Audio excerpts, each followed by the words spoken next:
Hello guys की हाल चाल, नमस्ते, अस्सलाम वालेकुम ते सत श्री अकाल। मैं हूं जी आपका होस्ट और दोस्त अमृतपाल, एक डेयरी फार्मर। गाइस हाज़िर हूं एक और वीडियो के साथ। इस वीडियो में हम काफ की ग्रोथ के साथ साथ एक बहुत ही सीरियस प्रॉब्लम के बारे में भी बात करेंगे। ये बात करने से पहले please guys like share and subscribe my channel. Guys आज ये बछड़ी 14 दिन की हो गई है। जैसे कि आप इसकी ग्रोथ को धीमा हुआ देख सकते हो। इसका रीज़न ये है कि अभी अभी इसको बेबेशियस नाम की एक बीमारी हो गई। ये बीमारी ज़्यादातर जो अच्छी ब्रीड की बछड़ियाँ और काफ और जो गायें होती हैं उनमें बहुत ज़्यादा होती है। इसका हमें बहुत ही ध्यान रखना पड़ता है। हमारे यहाँ पर टिक्स, जिसको हम चिचड़ी कह सकते हैं, उसका हमें बहुत ही ध्यान रखना है। हमारे फार्म पर अगर चिचड़ वगैरह होंगे तो ये बीमारी हमारे यहाँ पर 101% ज़रूर आएगी। हमें इस बात का ध्यान रखना है कि हमारे यहाँ पर टाइम टाइम से चिचड़ों की दवाई पशुओं को लगती रहे और हमारे फार्म पर भी जो चिचड़ वगैरह हैं उनके लिए स्प्रे करते रहें। इन बीमारी का बारे में मैं आपको बता दूं, ये बेबोशियस इसको कहते हैं, जिसको हम हिंदी में बवेशिया नाम से भी जानते हैं। ये बीमारी में एनिमल्स जो है ज़्यादातर ये छोटी बछड़ियों को होती है जो दूध पीती हैं। उनमें जो इम्यूनिटी लेवल है वो कम होता है। उसी कारण से ये बीमारी इनको ज़्यादा अपनी तरफ खींचती है।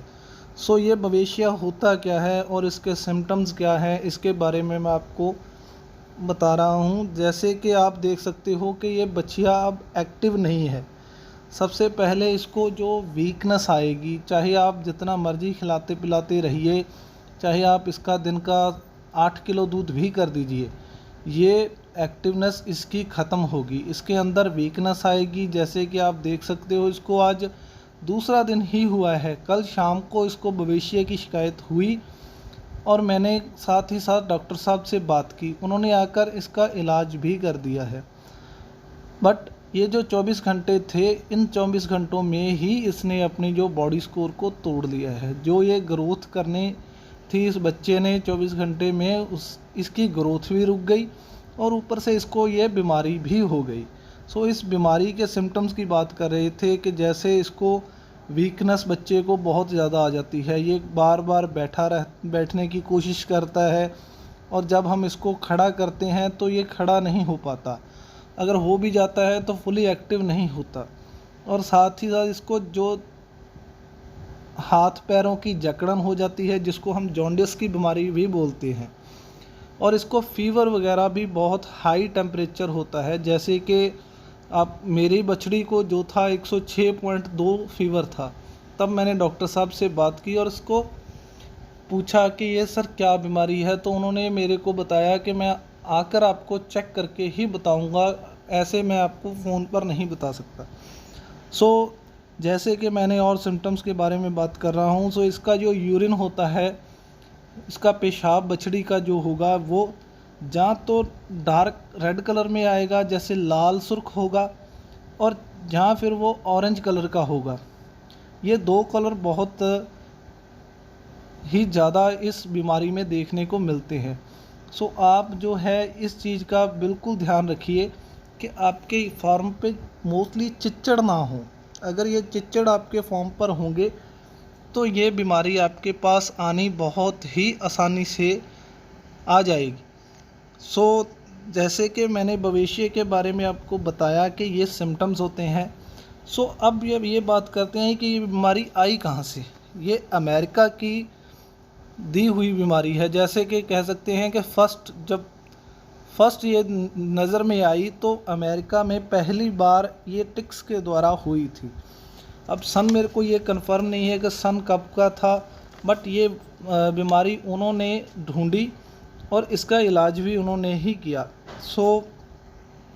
ये बीमारी जो है बवेशिया, ये एक एनिमल से दूसरे एनिमल को हो सकती है और होती भी है। छोटी बछड़ियों में तो बहुत ज़्यादा होती है। सो इसीलिए मैंने जो है, जो बछड़ी को मैंने साबुन लगाई है, ये इसको और कोई हम दवाई टीका चिचड़ियों के लिए नहीं दे सकते, क्योंकि ये अभी 1 महीने से छोटी है।